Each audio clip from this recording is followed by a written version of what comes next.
আগের উইকে আমি আর সুমন নিজেদের বোরডম কাটানোর জন্য চলে গেছিলাম ডিনার ডেটে।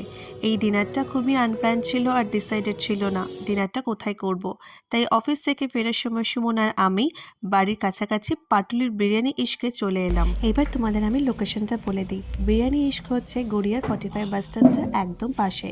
আর রেস্টুরেন্টে এসে যে আমি যে ফটো তুলবো না সেটা তো আর হয় না, আমি ফটো তুলতে তুলতে সুমন কিন্তু অলরেডি অর্ডার দিয়ে দিয়েছে আজকের ডিনার আমাদের। ইন্টারটা একদম ভিনটেজ টাইপ, ভিনটেজ আর রয়্যাল একটা মিক্স অ্যাম্বিয়েন্স আছে। বিরিয়ানি ইশকের কিন্তু প্রত্যেকটা আউটলেটে কিন্তু সেম অ্যাম্বিয়েন্স পাবেন আপনারা।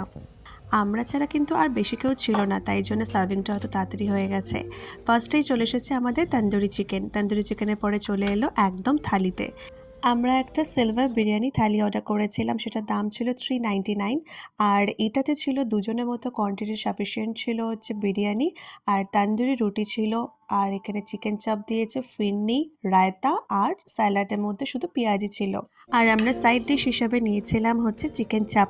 চিকেন চাপের প্রাইস ছিল 240। আর তার সাথে আমরা অর্ডার দিয়েছিলাম বাটার তন্দুরি রুটি, সেটা নিয়েছিল অনলি 30 রুপিস। সিলভার মাটন বিরিয়ানির থালিতে কিন্তু প্রত্যেকটা ডিশই কিন্তু খুবই ভালো ছিল, আর প্রত্যেকটা আইটেমই একদম দুর্দান্ত ছিল। পেট ভরে খাওয়া দাওয়া করে শেষ করলাম আমাদের ডিনার ডেট, তারপর তুলে নিলাম কয়েকটা ফটো। এবার তাহলে আসি, আবার দেখা হবে আমার নেক্সট ব্লগে। টাটা।